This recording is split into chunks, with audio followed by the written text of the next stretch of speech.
एक बार आप इमेजिन करके देखो कि आपको एक ऐसी जेल में डाल दिया जाए जहाँ से निकलना तो दूर, वहाँ से निकलने के बारे में सोचना भी बहुत मुश्किल है। तो ऐसे हालात में आपके साथ क्या होगा?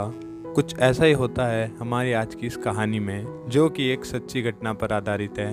कहानी की शुरुआत साउथ अफ्रीका में 1973 में होती है। इस समय अफ्रीका के अंदर काले गोरे लोगों के बीच में भेदभाव किया जाता था। गोरे लोग काले लोगों पे बहुत ही ज्यादा अत्याचार करते थे, जिस वजह से काले लोग अपनी हक की लड़ाई लड़ने के लिए सड़कों पर आ जाते हैं। लेकिन उन्हें रोकने के लिए वहां के अंग्रेजों ने कुछ लोगों को गोली मार दी, कुछ लोगों को जेल में डाल दिया। वहीं दूसरी तरफ सुख में मगन गोरे लोग ऐश मौज कर रहे थे, जिन्हें काले लोगों की मौत की जरा भी परवाह नहीं थी। लेकिन कहते हैं ना, कमल हमेशा कीचड़ में ही खिलता है। और हम उन्हीं गोरे लोगों के बीच में टिम और स्टीफन को देखते हैं, जिन्हें ये बात अच्छी तरीके से समझ आ रही थी कि काले लोगों पर अत्याचार किया जा रहा है। इस वजह से ये दोनों लोग काले लोगों की हक की लड़ाई लड़ने के बारे में सोचते हैं, जिस वजह से ये दोनों ANC यानी कि अफ्रीकन नेशनल कांग्रेस में शामिल हो जाते हैं। और उस कम्युनिटी का मकसद सब लोगों को एक समान दर्जा देने का था, जिस वजह से टिम और स्टीफन दोनों शहर में जाकर बम फोड़ते हैं, जिसकी वजह से किसी को कोई नुकसान नहीं पहुंचता, बल्कि उसमें से पेम्पलेट्स बाहर निकलते हैं जिसमें काले गोरे लोगों को एक समान दर्जा देने के बारे में लिखा हुआ था। लेकिन इन दोनों का फेल यहीं पर फेल हो जाता है और इन दोनों को पुलिस पकड़ के इन दोनों को कोर्ट में ले जाती है, जहाँ पर टिम को 12 साल, वहीं स्टीफन को 8 साल की जेल की सजा सुनाई जाती है। ये सब कुछ देखने के बाद स्टीफन वहां से भागने की तो कोशिश करता है, लेकिन इसका कोई भी फायदा नहीं होता। उन दोनों को प्रीटोरिया नाम के जेल में डाल दिया जाता है। तब वहां का जेलर आके उन्हें कहता है कि तुम लोगों को गोरे लोगों के साथ गद्दारी नहीं करनी चाहिए थी। इसके बाद इन्हें अंदर ले जाया जाता है, जहाँ की सिक्योरिटी बहुत ज्यादा टाइट थी। लेकिन टिम वहाँ के सभी दरवाजों को बड़े ध्यान से देखा जा रहा था, मानो उसके दिमाग में कुछ चल रहा हो, और उसके दिमाग में 12 सालों तक वहां सड़ने का कोई भी इरादा नहीं था। उसके बाद इन दोनों को अपने अपने सेल में डाल दिया जाता है। अब क्योंकि इन दोनों का सेल एक ही साथ था, तो ये दोनों वॉल को नॉक करके एक दूसरे से कम्युनिकेट कर सकते थे। फिर अगली सुबह उठकर ये लोग खाना खाने के लिए जाते हैं, तो वहाँ पर कैदी उन्हें 2 अलग अलग ड्रेसेस में मिलते हैं। फिर वहाँ पर टिम की मुलाकात एक डैनियल नाम के व्यक्ति से होती है, जो वहाँ पर उम्र कैद की सजा काट रहा था।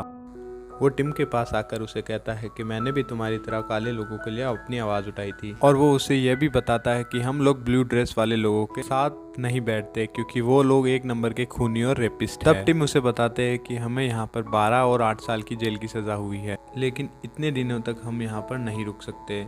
फिर उसके बाद डैनियल रनिंग के दौरान उनसे वापस मिलता है, और वो उन्हें बताता है कि अगर तुम यहाँ से दीवार पार करके भागना चाहते हो तो ये नामुमकिन है, क्योंकि वहाँ की दीवार 20 फीट लंबी है और ये बिल्कुल इम्पॉसिबल है। और वहाँ पर सिक्योरिटी गार्ड की सिक्योरिटी भी बहुत ज़्यादा टाइट है, और तुम यहाँ से सुरंग खोद कर भी बाहर नहीं निकल सकते, क्योंकि ये जहल बहुत ज़्यादा बड़ा है और जहाँ घूम फिर कर तुम वापस एक ही जगह पर आ जाओगे। इसीलिए डैनियल उन्हें बताता है कि अगर तुम्हें अपनी जान प्यारी है तो यहाँ से भागने की कोई भी कोशिश मत करना।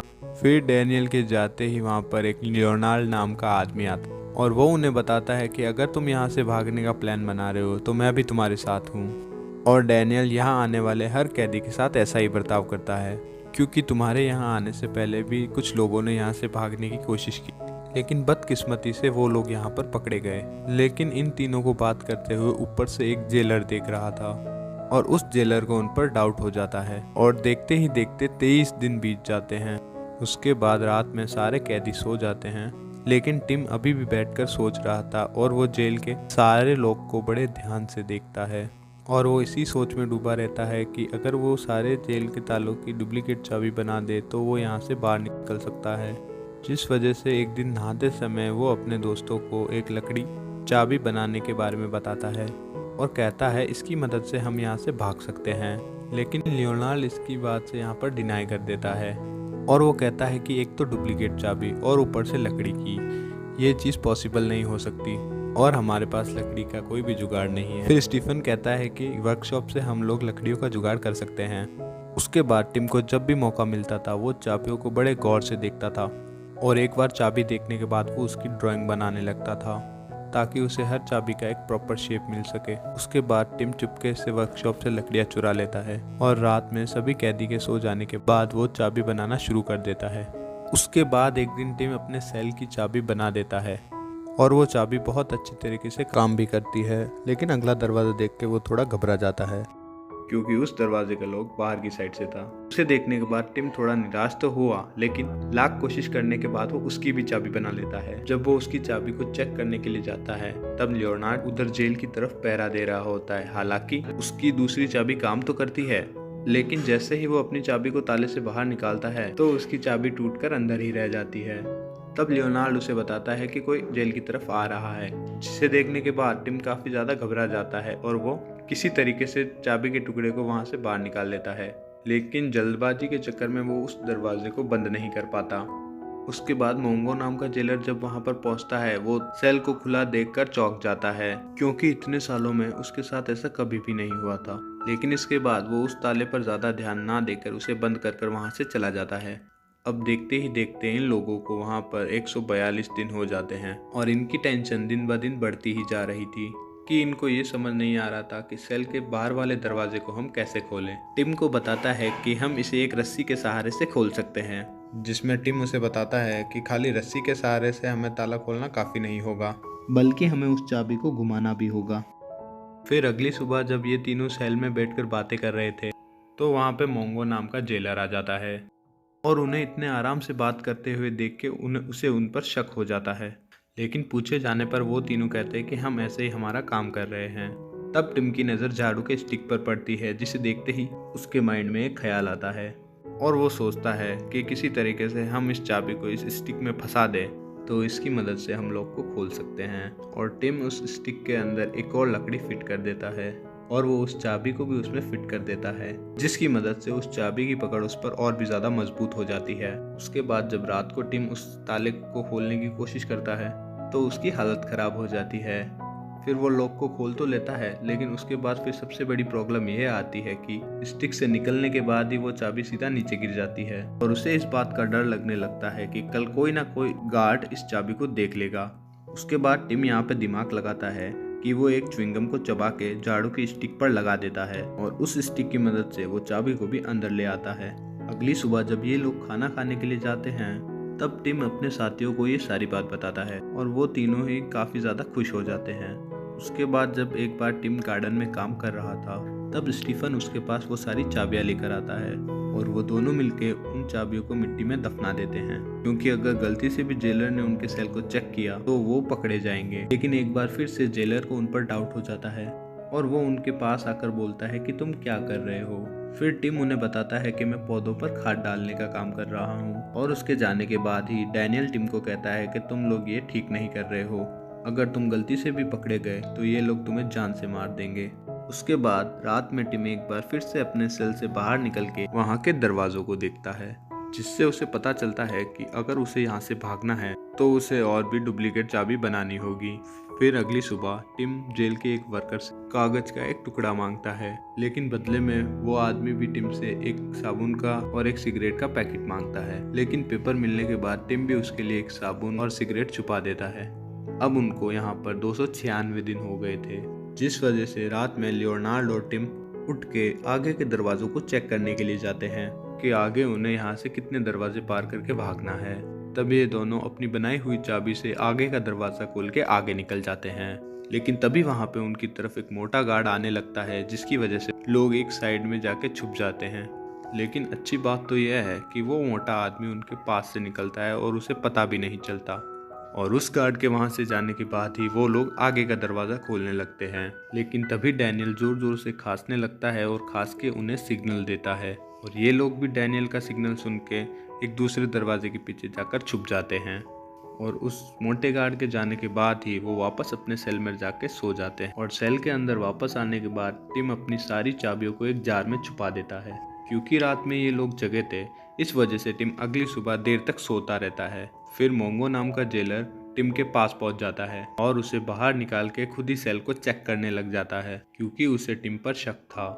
तभी जेलर के हाथ में से वो जार गिर जाता है जिसमें टिम ने अपनी चाबियां छुपा रखी थी। और जब वो जेलर टिम से उन लकड़ियों के बारे में पूछता है तो वो उसे बताता है कि मैंने इन्हें फोटो स्टैंड के लिए रखा है। और वो झाड़ू की स्टिक को भी देखता है, लेकिन वो उसकी बात पे इतना ध्यान नहीं देता। अब ये सब देखने के बाद टिम भी ये समझ जाता है कि चाबियों को सेल में छुपाना बिल्कुल भी सेफ नहीं है, जिस वजह से वो अपनी चाबियों को अलग अलग जगहों पर छुपाने लगता है और वो अपनी चाबियों को लाइब्रेरी के अंदर छुपा देता है।